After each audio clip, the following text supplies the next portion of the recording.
Good morning, good afternoon, good evening to everyone who is watching this this panel, depending on which part of the world you're coming in from.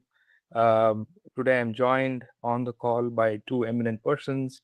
We're going to be discussing specifically about in-center testing. This panel is a part of TalView's Exam Security Summit, which we do twice a year.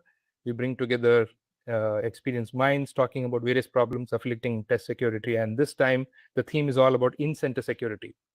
Now, in-center is obviously, as all of us know, one of the oldest delivery formats for testing itself. It's gone through multiple changes, but in the last 10 years, there's been a lot of shift from in-center to remote online, driven partly by whatever happened during COVID.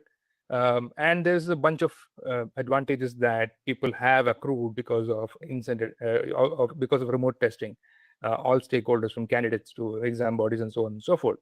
So one would think that given this scenario, in-center testing would have diminished quite a bit. But to the contrary, many of recent developments as well as numbers prove that it's not so. The numbers are actually steadily going up.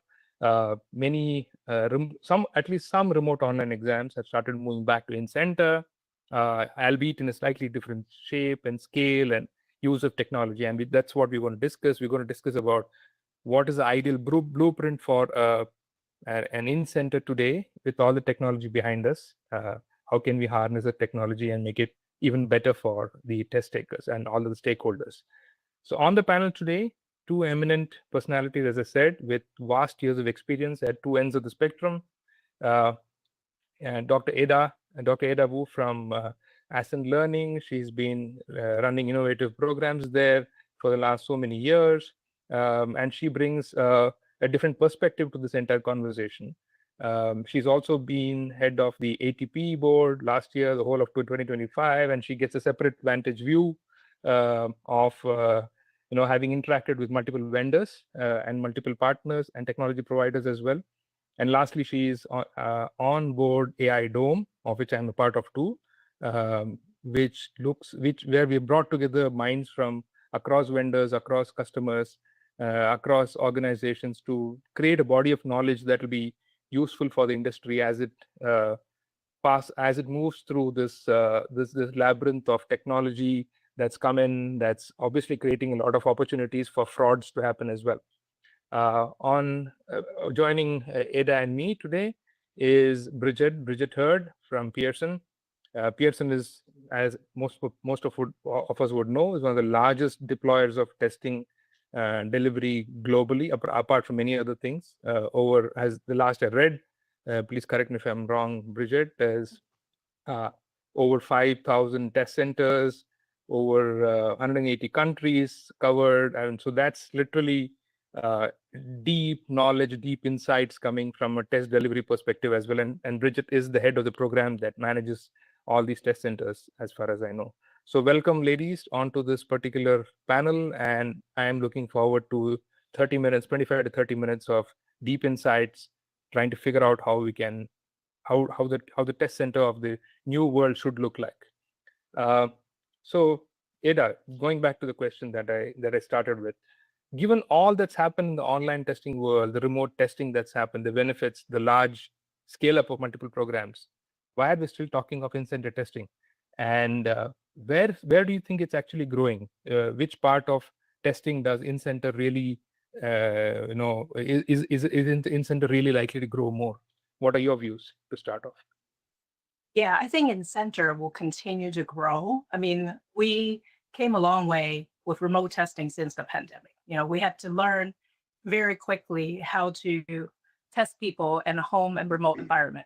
So in the last 6 years, I think we as an industry for remote proctoring has gotten quite good at watching a session and detecting testing anomalies real time, et cetera, very good use of AI.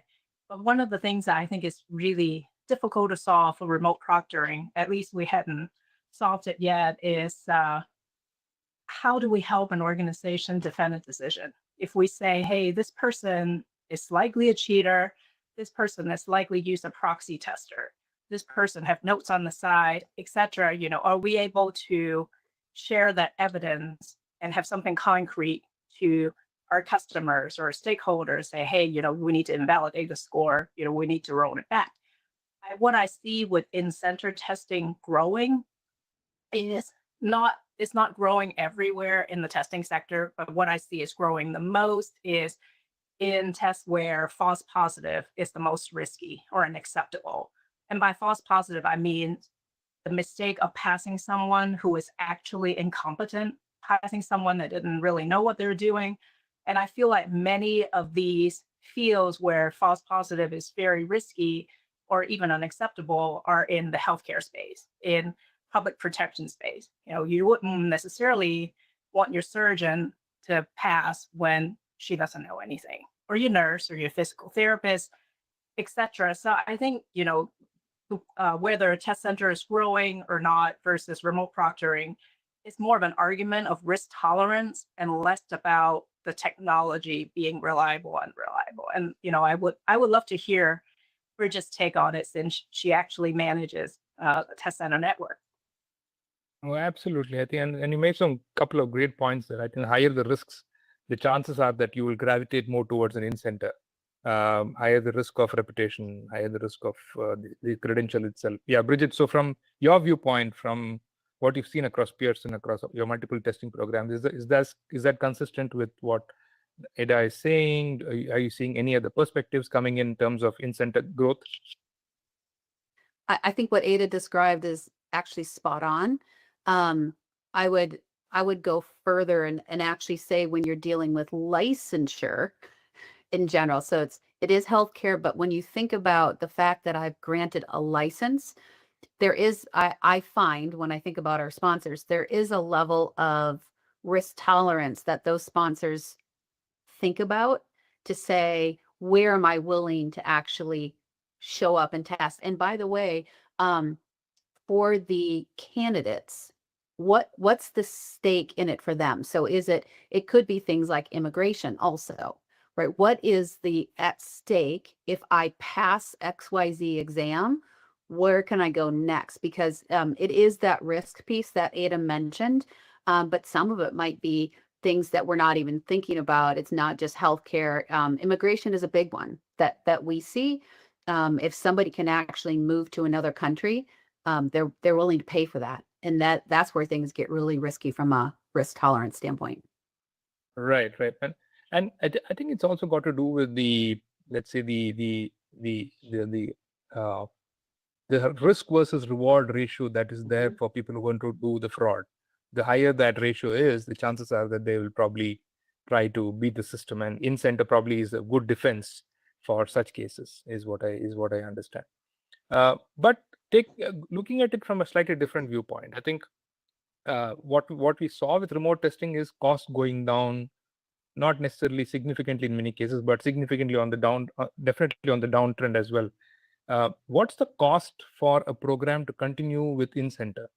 Bridget, what do you think? Is that a cost that's worth taking? Is that is it a very large cost across your programs? And I'm assuming that many of your programs run both in-center as well as remote online as well. So where do you see that?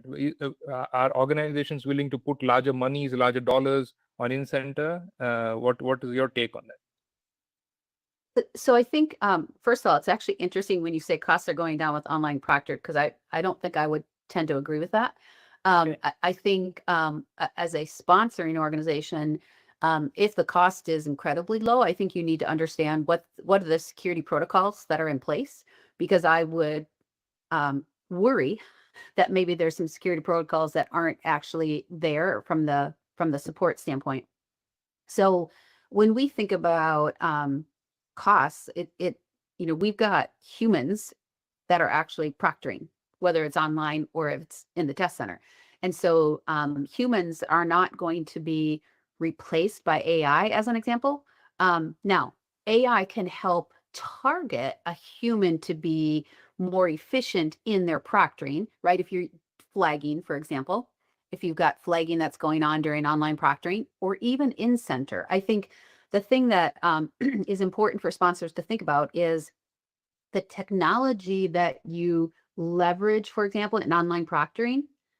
How do you say, how can I make my test centers, my physical test centers, actually even more secure by taking that technology now and moving it back into the test centers? And so what we're finding is, as we think about investments, our investments are actually better if we can leverage them in the two different kinds of environments, both the online and the in-person test center. So back to your question then, as a sponsoring organization, you're going to take the costs that are communicated to you by whatever vendor you're working with. And now you have to make a decision from again, we're back to risk tolerance. What risk do I think I'm taking in this channel versus this other channel? What's the cost that I'm going to incur?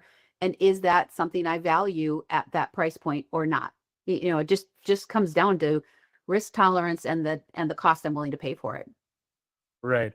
And Pearson's position is consistent with going in center where the risks are high at this point in time. Oh, sorry, say that differently. No, I'm just saying what your position is that when there's a high risk, then you're willing to invest significantly into in center at this point. We're investing in both. I mean, we personally, as a vendor, we're investing in both online proctoring and test center. And what our goal is to present to a sponsor what we think the security tolerances are, so that sponsors have the right information in front of them to make the right decisions on their program's behalf. Not all clients are equal, so you can't say in-center growth is the only way, because it's not. There's many clients for which the online proctoring is sufficient and it's the right level of security for their particular program. So it's a very individual decision by that sponsoring organization to look at the risk tolerances, the security protocols that are in place. What I'm suggesting is, what's helpful for us is when we think about new technologies, we're not thinking about them as just online or just in test center. We're saying to ourselves, how can I leverage that technology to only enhance what I'm doing in the other channel? Makes sense. Makes a lot of sense. Now, I think Era just trying to shift tracks there. Now, whenever there's new tech, there is this incidence of trying to wrap some cosmetics to earlier technology to make it look better. That's one version. The other version is really breakthrough tech that makes a significant change to, let's say, I'm not talking of in-center testing alone, I'm talking of any other part, but specific to in-center. When the second point that I'm talking about, where you have technology coming in to make significant change in the testing itself, what is that parameter that you're looking at for technology to make a change in center compared to just a cosmetic bells and whistles that might just get added, shinier cameras or shinier whatever in the test center? What do you want to see in a modernized test center? Yeah, I think with what Bridget just said really resonated with me. I think when we first, pandemic, everything shut down, we moved to remote proctoring. And I think a lot of the early remote proctoring technology is trying to figure out how to use technology to replicate what happened in center. And I think, 6 years on as an industry, we learn a lot. And what I'm seeing that, the good vendors do and then do it well is AI is not human.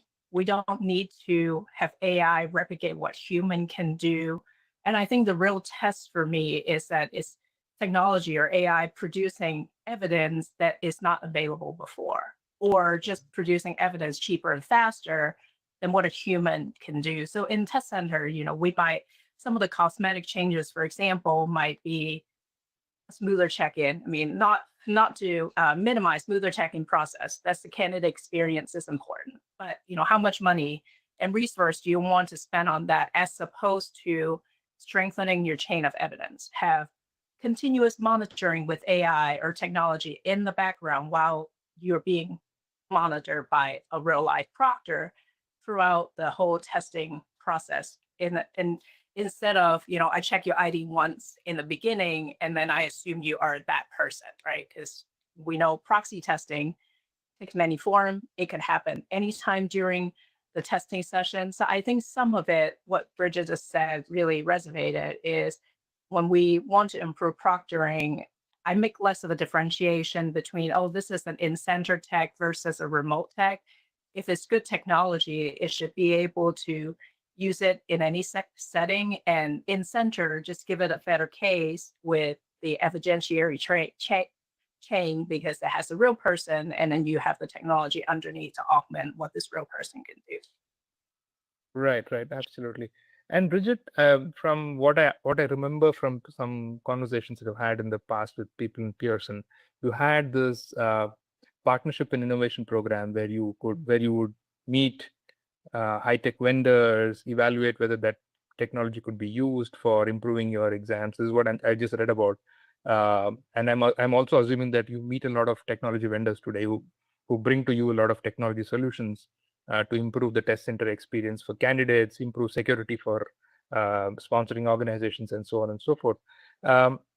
When a new vendor comes and pitches to you, or when they do a pilot with you, what is the telltale sign that this is a technology that will change things significantly for me versus just adding an incremental value to your testing program itself?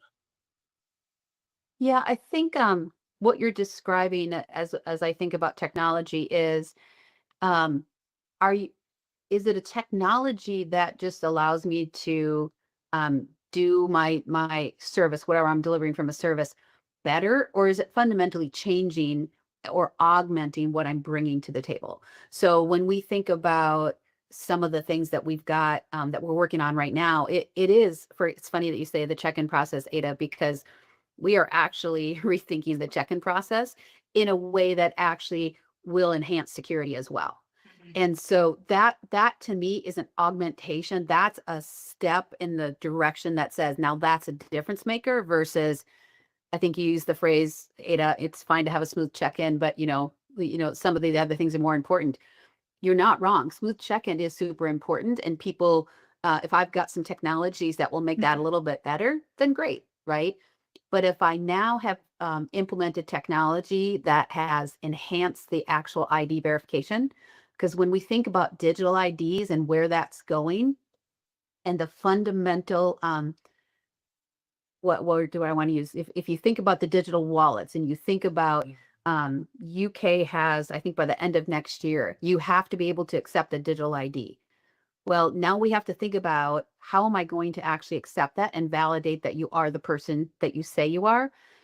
What needs to happen from a verification process has shifted, right? It's fundamentally shifted for all of us and how we think about that.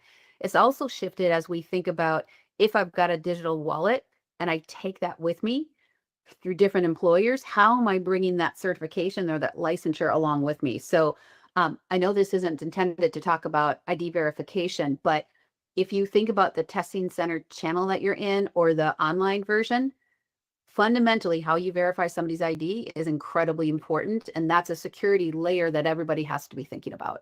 So I hope that answers your question, right? Like fundamentally augmenting their service is where those difference makers are, I think.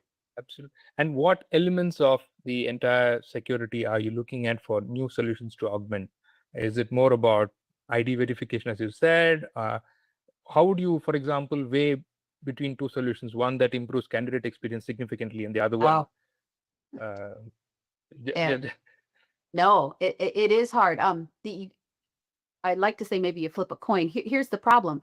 Candidate experience does matter, but some friction that might be caused because you're implementing security measures is something that many sponsors want. On the flip side, we have some sponsors that want to minimize friction.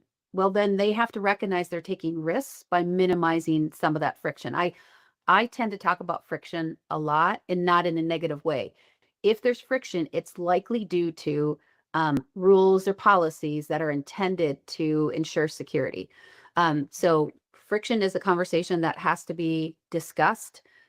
Sponsors have to balance how much they want to weigh a pleasant candidate experience. I mean, no, I don't generally get feedback that say, I had a great testing experience, I want to thank you. Although I will go on record, somebody did send us a literal snail mail last week, thanking us for being part of their licensing journey because they met their dream. That's actually the first letter in my entire career that I've ever gotten that way. But It's a huge balance, and I can't tell you that one person can figure out that balance, because for every client it's going to feel a little different. Different as well. And have you come across solutions that promised a lot, but during the pilot you figured out that it's really not making a difference? Have there been solutions and technologies that you've seen that way? I think the technologies that have been maybe close to what you're saying is maybe smaller organizations that represent scale and verification and evidence, and maybe can't follow through. But it's maybe just in those scenarios, and I won't say what any of them are, because that wouldn't be a good idea. But they might be just newer in their product evolution standpoint, right? So I do think you have to be careful when you think about, I think we deliver like 26 million exams a year. You have to be sure that as you're thinking about new technologies, you know that whoever you're working with can support the scale that you need, because Right. then if it can't, your candidate experience immediately goes downhill, if you don't have that proper vetting. Right. Again, connected to that, Eda, you've been on the ATP's board. You've seen standards evolving over a period of time, etc. First question is, do we currently already have a standard for in-center testing globally? Because again, a lot of candidate experience is also about what does a candidate expect when you walk into test center. If that's very clear, the friction is going to be much less compared to surprises that get thrown at the candidate. So is there standards? If there is no standards, is it now time, especially with modern advancements and the constant increase in technology featuring that's coming in, is it a time for us to actually start developing those standards?